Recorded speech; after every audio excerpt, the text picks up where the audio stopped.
Planning Commission meeting, February 13th, 2019.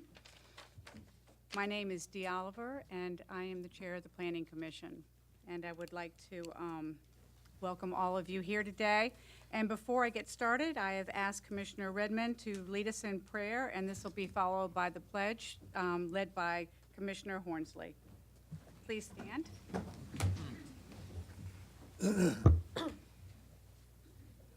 Dear Heavenly Father, we come to you today thanking you for guidance and wisdom.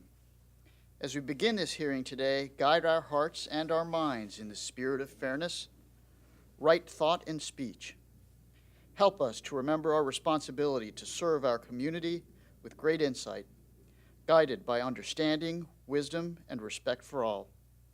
As we make decisions today, help us to promote the common good as we work together for the betterment of our great city.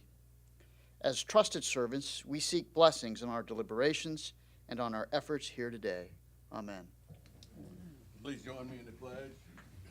I pledge allegiance to the flag of the United States of America and to the republic for which it stands, one nation, under God, indivisible, with liberty and justice for all. Thank you, Commissioner Redmond and Commissioner Hornsley. And I have asked Commissioner Weiner if he would introduce the members of the Planning Commission. Thank you, Mrs. Oliver. On the end down here, we have Kay Wilson. Kay is our city attorney. Next to Kay is George Alcaraz. George is a contractor, and he represents the Beats District. And next to George is Jack Wall. Jack is a civil engineer, and he represents the Rose Hall District. My name is David Weiner. I'm in commercial sales, and I represent the Kempsville District. Sitting next to me is Don Horsley. Don is a farmer, and he is at large. Next to Don is Ron Ripley. Ron is in real estate management, and he is also at large. Next is Dee Oliver. Dee is the chairman of the Planning Commission. She is a funeral director, and she is at large. Next is Jan Roziski. Jan is in property management. She is the vice chair of the Planning Commission, and she represents the Centerville District. The empty seat is Mike Inman. Mike is an attorney, and he is at large. Next is Dave Redmond. Dave is in commercial real estate, and he represents the Bayside District. Next to Dave is Whitney Graham. Whitney is in land development, and he represents the Lynn Haven District. And next is Steve Barnes. Steve is a farmer, and he represents the Princess Anne District.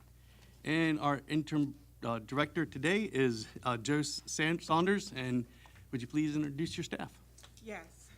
I have with us Kevin Kemp. He's my partner in crime as co-interim director, and he's also the permanent zoning administrator. Carolyn Smith, she's our planning administrator. We have several planners with us, William Landfair, Robert Davis, Marshall Coleman, and Jonathan Sanders. I always want to call him Saunders because I'm Saunders. We have some compadres from other departments, Don Pyron, Rick Lohman, Victoria Rice, and then we have our very able clerks with us today, Pamela Sandloop, who's been holding us down in Barry's absence, and Delina Cartwright. I think on the outside we have Cole Fisher and Nicole Greto and Carol Dozier. Thank you. So I'm going to let the clerk of court, if she will read the rules for our meeting, please. Thank you, Chairman Oliver. Thank you. The Virginia Beach Planning Commission takes pride in being fair and courteous to all parties in attendance. It is important that all involved understand how the commission normally conducts its meetings. It is equally important that everyone treat each other and the members of the commission with respect and civility. The commission requests that if you have a cell phone, please either silence it or turn it off. This is an abbreviated explanation of the rules. The complete set of rules is located in the front of the Planning Commission agenda. Following is the order of business for this public hearing. Withdrawals and deferrals. The chairman will ask if there are any requests to withdraw or defer an item on the agenda. Consideration of these requests will be made first. The consent agenda. The second order of business is the consideration of the consent agenda, which are those items that the Planning Commission believe are unopposed and which have favorable staff recommendation, and the regular agenda. The commission will then proceed with the remaining items on the agenda. Please note that the actions taken by the commission today are in the form of a recommendation to the Virginia Beach City Council. The final decision to approve or disapprove an application will be made by the City Council. The Commission thanks you for your attendance, and we hope your experience here today leaves you feeling that you have been heard and treated fairly. Thank you. Thank you. And before we get started with our official part of the Planning Commission today, I just want to take a moment to thank Robert Davis. He has been with the planning staff with the city, actually, for 34 years. And so for some of you who aren't that old, 34 years equates to Magnum PI, Cheers, Ronald Reagan, The Terminator, Ghostbusters. How do you do? No, that puts an age on more of us than that. But he's been a part of the 6 of our comprehensive plans updates. He has led an update to the transition area design guidelines. Robert has run the Historical Review Board for close to 25 years. He also ran the TA and the ITA group and the Senior Housing Review Board since its inception of both groups. We're going to miss you very, very much, Robert. You have been a huge asset to the city of Virginia Beach and to the planning department and to the commissioners here.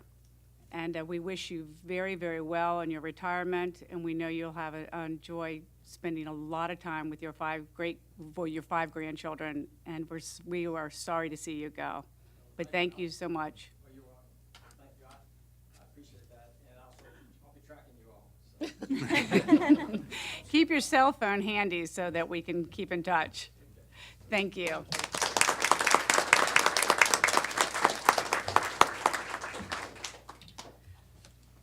So we'll move on to the next order of business, and that is to address any of those items that need to be withdrawn or deferred. And are there any items that have to be withdrawn? If there are, please come up. And since we have no items to be withdrawn, we will move on to the items that need to be deferred. Yes, sir. Afternoon. Afternoon. Randy Royal with Kimley Horn Associates. I've got 2 projects. Okay. One is the number 2 project, Virginia Beach Digiports. We've still got some issues to work out with the landowner, so we need another 30 days on that one. All right. And item number 3, Virginia Beach Development Authority. We've got some more items to work out with planning. I thought it was going to be Robert, but I guess it'll be somebody new. You have So- to start over, huh? No, I hope we don't have to start over, but Don't say we just got to work a few No, things no. out with him, so another 30 days on that would be great also. Great. Thank you. Thank you very much. Does anybody have any of the objections to the items number 2 being deferred? And does anyone have any objections to item number 3 being deferred? May I have a motion? Oh, I've got to finish them all. All right, and the next item, the chair's been made aware of item number 5 needs to be deferred. Is there a representative for that? Number 6, is there somebody for number 5? I'm not sure what my item is. Well, we'll just go with it. It's Webland Place. I'm attorney for Webland Place. Good afternoon, ladies and gentlemen. We'd like to have a deferment until the April meeting, until we get a final review of the DHR on this project. Okay, great, thank you. And is there any objections to item number 5 being deferred? Great, thank you. The next item for deferral will be number D1. Is there a representative for D1 today? Kevin? The city. Oh, it is the city, sorry. Thank you. The city would like to request a deferral of D1, the food truck ordinance, indefinitely for her elevator. Great, thank you. Is there any opposition to this being deferred? All right, thank you. And the next deferral is D2. Is that right? There you go. Welcome. Thank you. My name is Charles Stevenson, and I would like to request a deferral until the March meeting. We think we've figured out our parking issues, but we need to address a few other things to make sure that the neighbors are comfortable. Great. Thank you very much. Thank you. Is there any opposition to this item being deferred? Hearing none, may I have a motion on the deferred and, well, we don't have any withdraw, the deferred items number 2, number 3, number 5, number D1, and D2.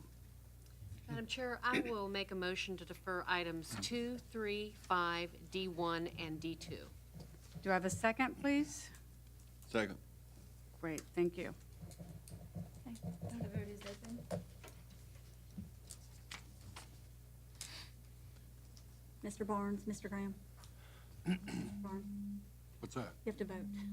Hit your button. Oh, I'm sorry, I was Okay. somewhere else. Okay, go ahead. A recorded vote of 10-0.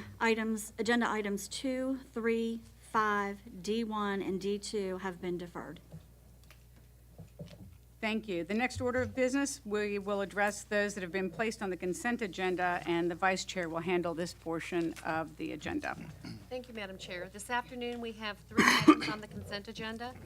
The first matter is agenda item number 1, Teresa Tatum and Janet T. Respath, which is an application for a subdivision variance, section 4.4B of the subdivision regulations on property located at 1965 Gum Bridge Road and the vacant parcel of Gum Bridge Road, and this is in District Princess Anne. Do we have a representative for the?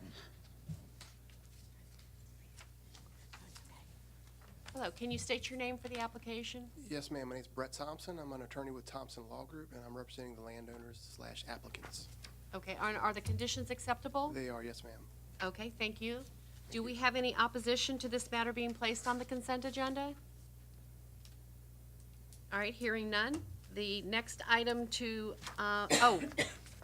Don Hornsley is going to review that one for the record. Thank you. I thought maybe we skipped over that. That's all right. Sorry. Prior to 1970, there was a little less than 8 acres subject to this application that were under one ownership, Mr. James T. Tatum. Upon his death in 1970, the last will and testament divided it between 13 heirs, and some adjacent property along Gumbridge Road, also under Mr. Tatum's ownership, became part of the same petition plat. We're subject to subdivision variance approved by the City Council on January 15th of this year. The applicant now proposes to re-subdivide the site into 3 parcels depicted on the petition plat into 2 parcels. So we're going from 3 parcels down to 2.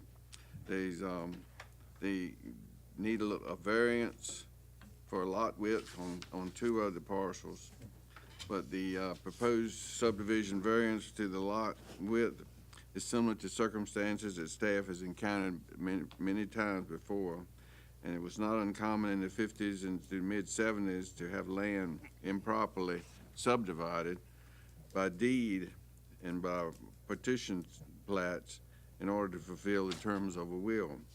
So that these, we've seen several of these come before us, and they're easy to rectify, and we saw nobody was complaining about it. No, we didn't have any opposition to appear, so staff thought it was the right thing to do is to approve this, so we did put it on consent agenda. Thank you. Thank you. The next matter on the agenda is item number 4. That is for C&C Development Corp., Inc., and that's an application for alternative compliance on property located at 2508 Pacific Avenue, southwest corner of 26th Street and Pacific Avenue in the Beach District. Do we have a representative? Thank you, Madam Chair. And are the conditions acceptable? All 7 conditions are acceptable to my client. For the record, I'm Eddie Burdon, Virginia Beach attorney representing C&C Development Company, Inc. The principal, Mr. Chris Edel, is here today along with one of the trustees of the landowner, Mr. Chris Caton. and we appreciate very much the work that Ashby did on this application, and Christine Gay as well before she left. And we appreciate being on the consent agenda, and all 7 conditions are accepted.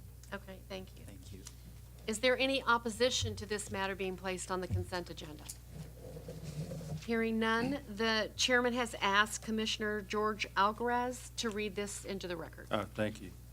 The applicant requests to develop the site with a 5-unit row house building fronting on Pacific Avenue and a detached single-family structure fronting on 25th and a half Street, on the alley.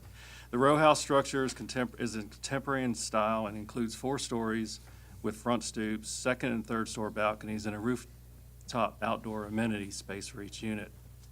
All vehicular ingress and egress will be from the alley with 5 spaces on site and 3 spaces metered on 26th Street, which was created as a result of the development. The proposal meets the minimum parking requirements of the 1.3 spaces per unit. This reduced parking ratio is permitted only in residential uses that do not participate in the residential parking permit program. As part of this development, the applicant will construct a new enhanced streetscape along the Pacific Avenue and the 26th Street frontage, which is, the streetscape will contain a 6-foot concrete sidewalk and a variable 4 to 5 foot brick paver verge with the street trees and pedestrian lights along the Pacific Avenue frontage. Section 7.3.3 of the form-based code lists the review standards for the alternative compliance applications. The predominant factor in assessing the degree in which this proposal meets the review standards listed above is the new streetscape. These improvements that would normally be associated with capital improvement projects. This would create a comfortable pedestrian environment with similar dimensions and components found on the I-Fly development between 24th and 25th Street.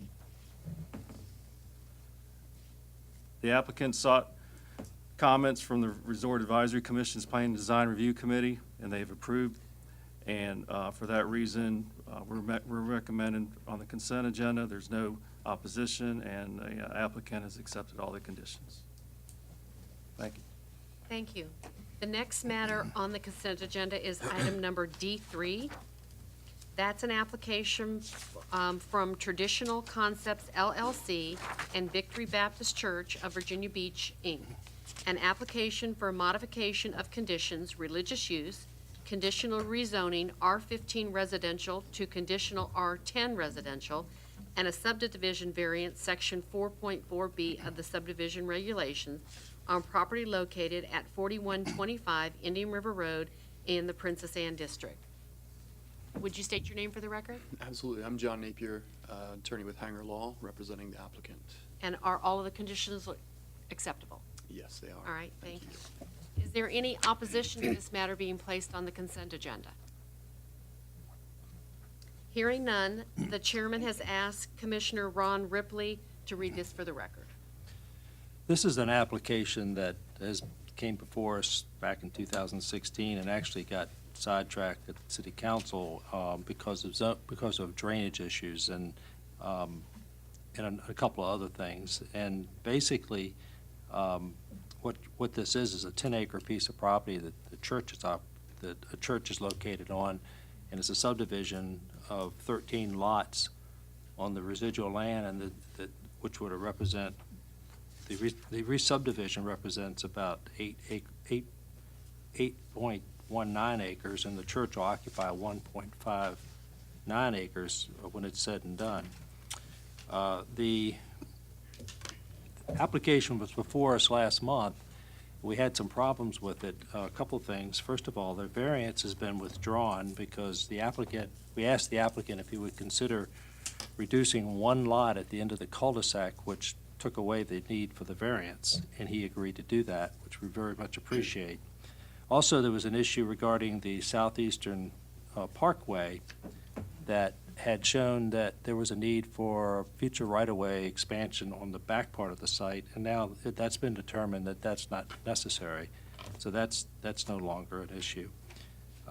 The subdivision, the drainage issues have been worked out with the adjacent property owner, and as far as the elevations towards the back end of the development where the cul-de-sac is, there was some, the land's a little bit lower. So the applicant was actually proffered, because he would have had to probably do this anyway, but he proffered that he would build those elevations to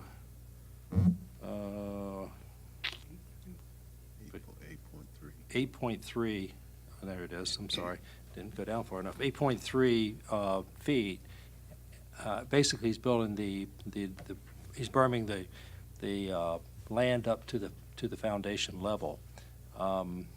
This is something that's new, that's for sustainability and resiliency within the city in areas that couldn't be subject to prone to flooding.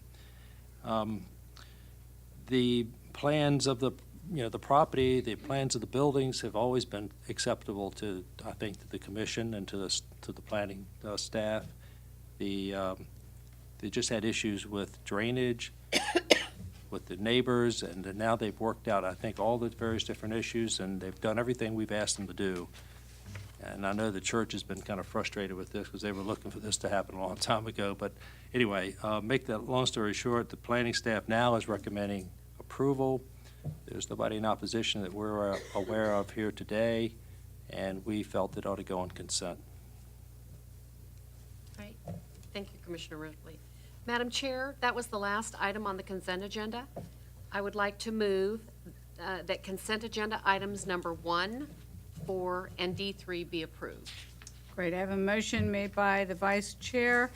Do I have a second, please? Second. Wonderful. Madam Chair. Yes, 1 second. Yeah, one of the applications, application 4, is listed that they may use Town Bank for a lender. And I need to disclose that I will be voting on this, but I will need to disclose that I am a member of the advisory board at Chesapeake. I have no financial interest in this property, and that and I have no relationship with the owner or applicant. And basically, since the Planning Commission only recommends to council, I can vote on this matter, and I will be, and there's no direct interest with me in that, so. Great. Madam Chair, Yes. I too am on a board at Town Bank as well, and we'll be voting on it. All right. Thank you. Their financial interests. Okay. The vote is open. Pardon me, just for clarification, it's a consent to withdraw the subdivision variance request as well? Was that part of your motion? Yes. You're talking about on the For last? this last D3. one. Yes. Should we have stated that separately? No, we're fine. No, we're good. Okay, Vote is open. thank you. Mr. Graham? Commissioner, thank you. Thank you. By recorded vote of 10-0, agenda items number 1, 4, and D3 have been approved by consent. Thank you, and I'd like to thank all the applicants who had matter on the consent agenda for attending today's hearing. These items will be scheduled for hearing on the City Council's agenda. Thank you all for coming.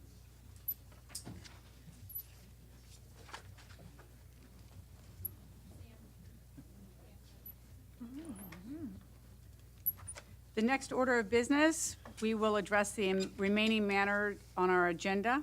And would the secretary please call the first item? Thank you, Madam Chair. The last item is agenda item number 6. The Virginia Beach Development Authority, an application for conditional rezoning, conditional B2 community business to conditional I1 light industrial, and a conditional rezoning, conditional I1 light industrial to conditional B2 community business on property located at the corner of Corporate Landing Parkway and General Booth Boulevard, located in the Princess Anne District. If the applicant or the applicant's representative is present, would you please step to the podium and state your name? And I'd like to take just a minute to, if all our speakers today would be mindful of their time. There's a 3-minute, with the exception of the applicant. And so the little yellow light blinks, and then the red one blinks. So, thank you. Welcome. Good afternoon again. Randy Royal, Kimley Horn Associates. I'm representing the Development Authority on this application. We're looking to rezone 26.4 acres from conditional B2 to conditional I1, and then there's a small .13 acre parcel that we need to rezone from I-1 to B2. If you'll look at the screen, that's probably the best way for me to explain it. Previously, previously was 30 years ago, the plan was to have a big commercial strip up front. That's why there was B2 zoning in there from the beginning. There's plenty of B2 along this corridor in this area here. It was decided with more interest in data centers and office buildings than commercial that we wanted to downsize the more intense use, the commercial use, the B2. So 26 acres is being changed from conditional B2 to conditional I-1. Not open to all I-1 uses, but only uses that would be allowed in the park. We've got proffers from 89 and 96 that are still going to be applicable to this zoning. The park itself is about 144 acres that are still left, which is that yellow line there. As I said, the red is going to become industrial I-1, conditional I-1 if it's approved, and then up front, bounded by the red and the yellow fronting on General Booth Boulevard, will stay conditional B2, ideally for a neighborhood type use, maybe Starbucks, sandwich shop, something just to serve the park, not an intense commercial use. I think there may be some misunderstandings. We've gotten a couple of letters at the 11th hour. I got one yesterday. I think I got one last Thursday or Friday from a couple of the neighbors out there. A belief that one of the streets, Wandsworth, which I don't have a pointer. Yeah, I do. Yes, it's for, Right there, was going to tie into the park. There's absolutely no intention to tie that in. We have no desire. It wouldn't help us. Even if we wanted to, I am confident traffic engineering will not allow us to. You don't want to bring commercial traffic through a residential neighborhood. There was concern with the trees. This whole area here, if I keep my hand steady, is pretty much wooded and mature trees. We are required to have a 75-foot buffer between development and residential lots. Now, it says where there's nothing there, we're to create a berm and landscaping. We've got mature trees. The intention would be to leave the mature trees in there for the neighbors. So we believe we're providing a good buffer for them. As I said, I feel this is a downzoning from B2, which would allow a shopping center in there, to I-1, which the intention is to have a data center. Data centers, there's a lot of misunderstanding because of the project on Greenwich Road. That is a Bitcoin mining, still kind of a data center type operation. The noise there, and it's adjacent to residential, I know there's been a lot of concern about it. That's an existing building that they retrofitted to make a data center out of it. They have to keep these things cool. There's a lot of ventilation. They have louvers. They have big fans. It's very loud. Data centers typically, when they're built from the ground up, are not noisy. There's one out, oops, she changed on me. Right, well, this is the old Green Flash, now New Realm. There we go. Right there is Telefonica. Actually, I think they call it Telsius now. That is a data center. And I spoke to one of the neighbors out there before the meeting, and I asked her, I said, please drive up to that, get out of your car, and listen. You're not going to hear anything. It is nothing like the project on Greenwich Road. These things are very quiet. There's lots of computers and stuff in there. They need to keep things cool, but they have HVA systems inside. They don't need to have louvers and fans blowing it out. So it is a very quiet use. So again, I think honestly, data centers here as opposed to commercial retail in this location is a much quieter and better use. There was a concern or a question about storm drainage. We have done extensive studies on the storm drainage out here. Public Works Storm Drainage has approved what we're proposing. There's absolutely no impact allowed downstream whatsoever. We're actually in the process of enlarging this pond here right now. So there's not going to be any flooding caused by the project either. The lady I spoke with, Ms. Simmons, and I think she may be signed up to speak, I offered to her. There was a Miss Pliska who I got a letter from also that I called her. She was, I don't know if she's here or not, but she said noon was a tough time for people that work to get here. I offered to meet with them at night. Still would love to meet with them at night. And as I told Miss Simmons, final action is city council. but we really would like to push it through with a recommendation from you guys today because economic development already has interest in this parcel. So we're trying to keep it on track. It sounds like we've got a lot of speakers. I'm going to take a seat up front All right. and stand by for questions, unless you have some now. Do you have a question? Mr. Roy, I just want to point out something real quick, and I want to apologize to everybody, because in our informal, I did bring the Bitcoin up. I've been involved with that for about a year now with Mr. Kemp and our city council people, and I am very, very confident that will not happen again. Oh, yeah. Yeah, we know that. Totally So, agree. There's a misperception that they're all noisy like that, and that's what I wanted to bring out. Sure, So- and I agree. And I apologize to everybody. I should have told everybody about it longer ago. But, yeah, I'm very confident with the city's not going to let that happen again. Yes, sir. Thank you. One more question. Randy, we learned this morning that there's a 75-foot buffer. Is that Correct. still there? Will that remain? Yes, absolutely. It's in the proffers where we have to do it. And as you can see there, there's a lot of trees. So, I mean, there would be no reason whatsoever to take down any of those trees. They're mature trees, and we'd leave a 75-foot in there. Okay, thank you. Great. Thank you. We will get back with you. Madam Chair, we have 3 speakers today.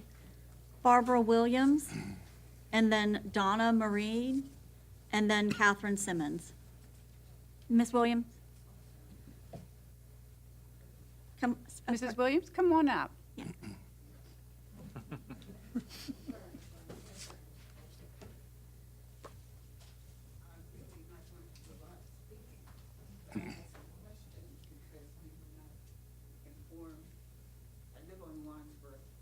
Well, Mrs. Williams, if you'll step right up here and lower the mic a little bit to the podium and just lower the mic a little bit so we can hear you. And then if you will tell us your name. My name is Barbara Williams, and I'm a resident of Wandsworth Drive. Lived there for more than 20 years. We've had problems there, and when we heard that this was going to take place, we weren't against it, but we were concerned that the issues that involve flooding, it has taken place many times, and there have been homes damaged.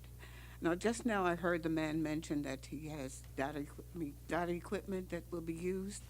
There will be some cooling effect, I'm sure. And we'd like to know if there has been any plans, because they'll have to have some water. Is that going to be additional? How will that affect our block? That's additional to what I was saying. My question was initially, will we have an open block? We didn't want the block to be open for traffic. So my question was answered when he first came up to speak. And I was wondering how we could ask questions on a lower level to the gentleman without concerning, our concerns, which might seem to be paltry to other people. But we'd like to be able to speak to him privately if we could. I do believe that he said that he would be happy to meet with you all, since sometimes this time of day is difficult for people who work to get down here.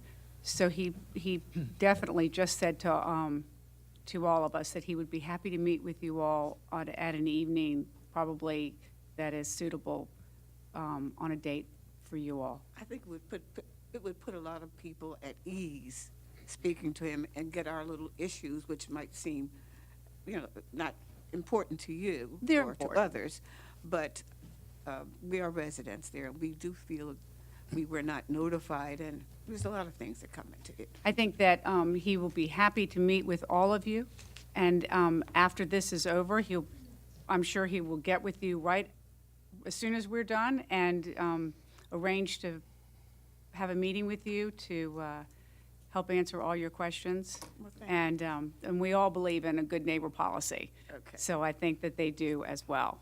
All right, thank you. Yes, ma'am. Thank you. Okay, our next speaker is Donna Marine.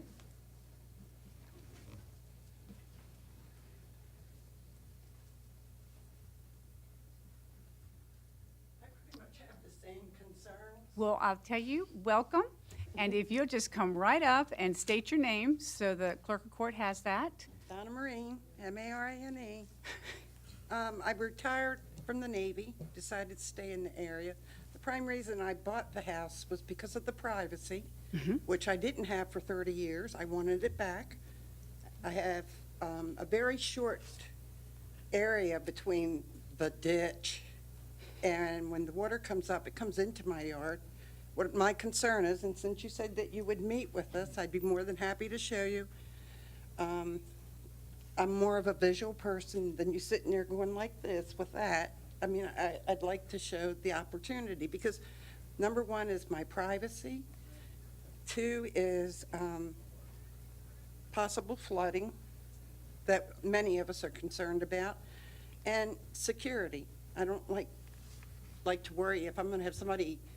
Right now, I look out my backyard and I see woods and I see deer. I don't want to see a brick wall and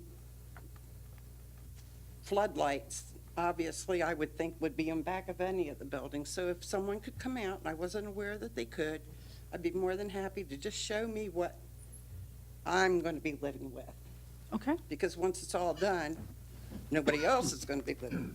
Right. Right. And I think that their intent is to leave those woods the way they are, with the 75 feet. It's pretty deep.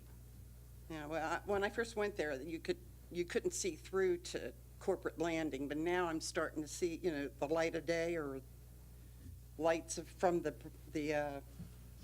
that brewery or whatever it is on the corner. So, Okay. all right. All right, well, we will get him back up here in a little while and ask some questions. Okay, and our final speaker is Catherine Simmons.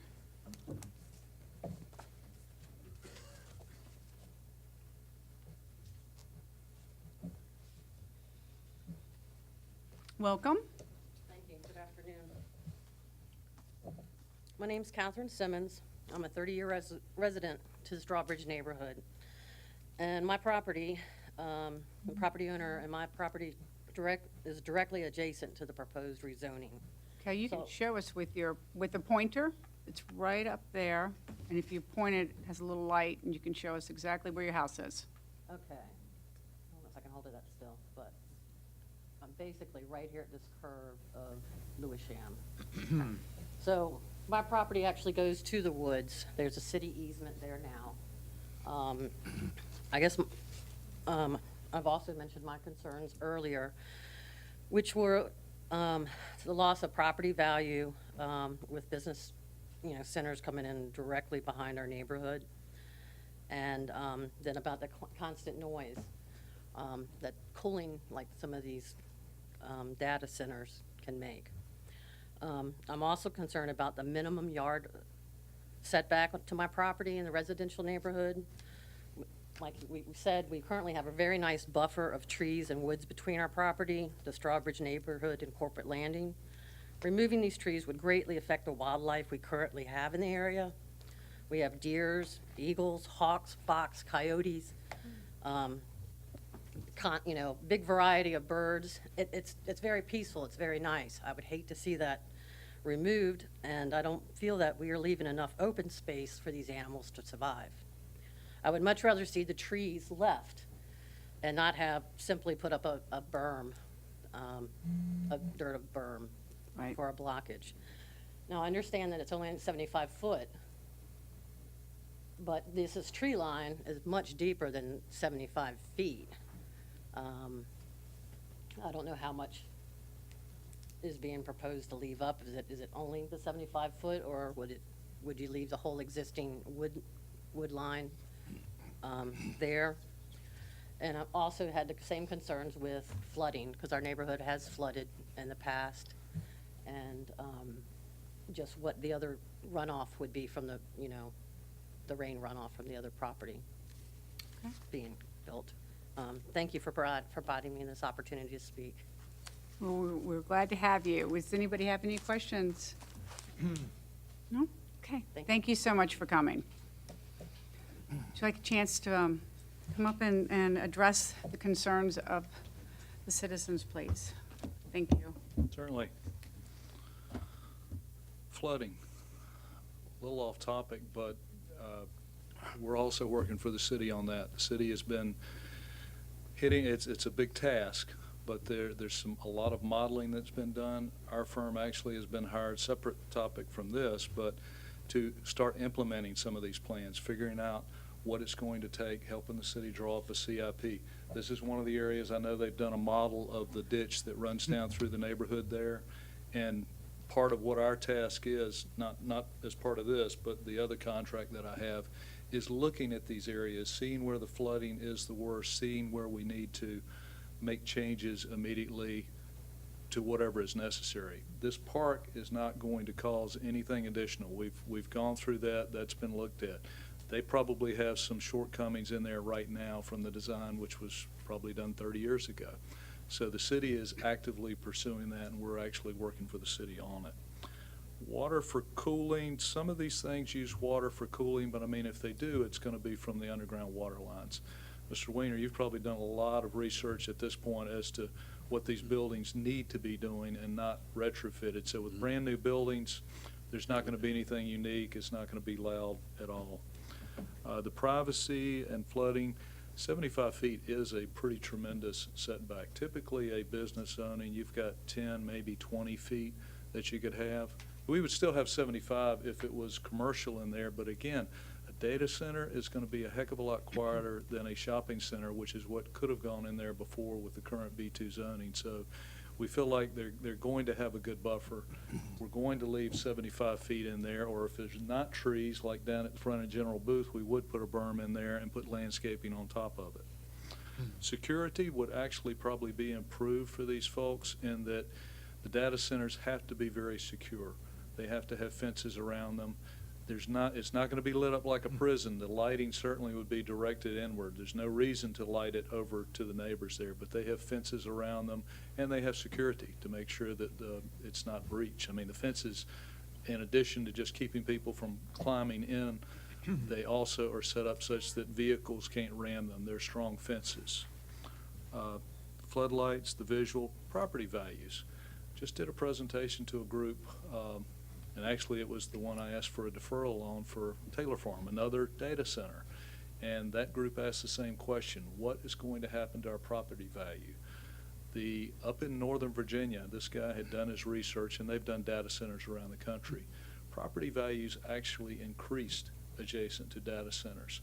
And I think it's kind of a no-brainer that if you have a shopping center beside you or a data center, what's going to be the better use? The data center is certainly going to be better, and it's proven up in the Northern Virginia area where property values have increased when being adjacent to these uses. I think that was all of the items. Like I said, we're not planning on moving any of the trees. Noise is going to be minimal. Flooding is being looked at by the city, but we're not going to have any impact with our project. Yes, ma'am. I have a question. Yes. Where would this building be located on the site? But we don't know.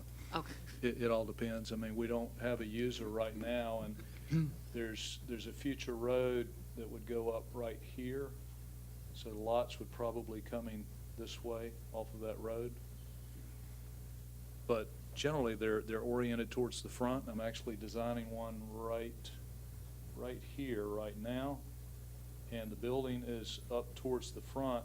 And we've actually, the backyard, we've got probably an extra 100 feet because they just don't need it. So this one will be more to General Booth Boulevard than Corporate Landing? Well, Corporate Landing Parkway is right here. Right.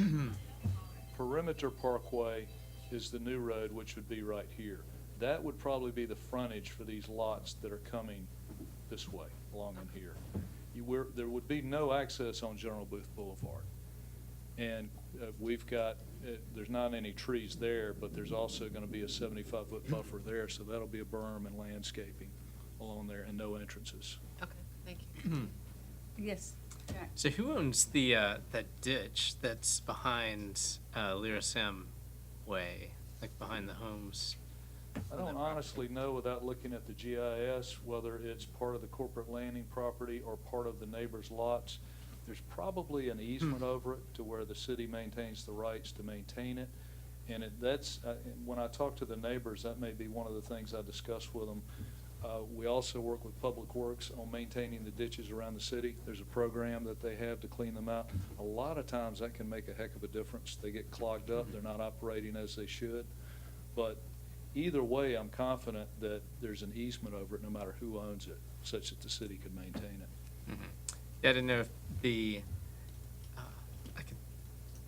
that buffer was, it's hard to see where, it would be measured from for the, for the treed buffer, if it's where that line, because 75 feet would cover the, This is pretty good what staff has done here. I mean, we did a map for them. The jog exists right there, and then the property goes up in yellow. But that's kind of the line. I can't tell. It almost looks like some trees probably around the ditch the lady was talking about, and then we have trees on our side here. This one, the cul-de-sac goes right up to the edge of the property, and so the trees start right there, so it'd be 75 feet from that edge. Yep. This one, you may have a few more trees here from just what I'm eyeballing. okay, yeah, it just, to me, it's, the ditch is 30 feet wide, so really you wouldn't have 75 feet of trees. You'd really only have, 45 feet of. This is just a slide, right? I mean, Google Maps would love to Yeah, zero I've in got the there, we map. could see it. Yeah. So, okay, I was just curious. All right, Okay. thanks. Any other questions?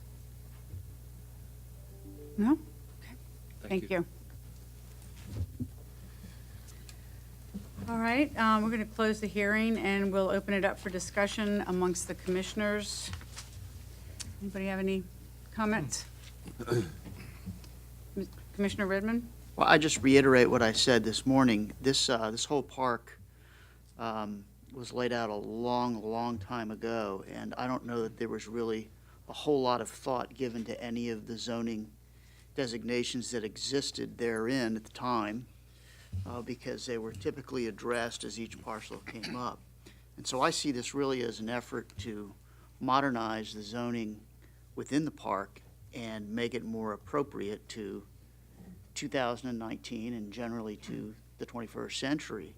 This is an old 20th century suburban office park model on which it was conceived, and that model really doesn't work very well today. At the same time, there are a number of uses that are more appropriate in the zoning designation that's sought for the park, and but also commensurate with the kind of investment that we're seeing. This is the people's park. I mean, we own this. This is city land, and we're actively marketing it on behalf of the city. The Economic Development Department is, and there's interest in it. And it seems to me entirely right and sensible that we would modernize the zoning in the park to make more sense for what we're trying to do today. We do, by virtue of the transatlantic cables and the energy that's been created, we do have an opportunity today that we haven't had in the past. And so it's an important thing that we undertake the process of correctly placing zoning within corporate landing. There's still quite a bit of land in there, quite a bit of opportunity, but we've got to get it right. And it's been vacant for a very long time because we're committed to getting it right. So I think we ought to continue to do that. I am absolutely convinced that a 75-foot buffer, whether it's trees, ditch, or anything else, is an entirely, it's a luxurious buffer, if I would call it those terms. That's a big buffer. So I think I don't know if there would be any impact, very frankly, beyond that. Anyway, so that's my spiel, and I would urge everyone to support it. I will myself. Thank you. Anybody else? Commissioner Wall? I think it's a lower intensity use than what could be developed by right. So, business would have, more of an intense, more of a noise producing, development. So I would tend to support it, just for those reasons. Adjacent to the neighbors. Great. Anybody else? Well, I think, yes. I think I'm all in favor of the project also, and I think the concerns brought about the neighbors, I think Mr. Roy can take care of those. They're pretty, seem like to me pretty easy if the people just understand what the project is all about, I think is probably the problem. So I'm ready to make a motion whenever you are. Okay, I think, I think I agree with you, and I think that the applicant is going to work well with the neighborhood as far as taking care of your concerns and making sure that they are a very good neighbor going forth with all of you. So I know that I saw that he gave his card to you all, and I'm sure that he will address all your concerns as soon as you get with him. So I think we have a motion on the floor by Commissioner Hornsley, and do we have a second? Second. We have a second by Commissioner Redmond. The vote is open. By recorded vote of 10-0, agenda item number 6 has been approved. Okay, thank you. And I do believe, is there any further business? If none, on behalf of my fellow commissioners, I would like to thank everyone for attending and thank the planning director and her staff for their excellent work in preparing today's agenda. And Robert, again, we will all miss you very, very much. The meeting is adjourned.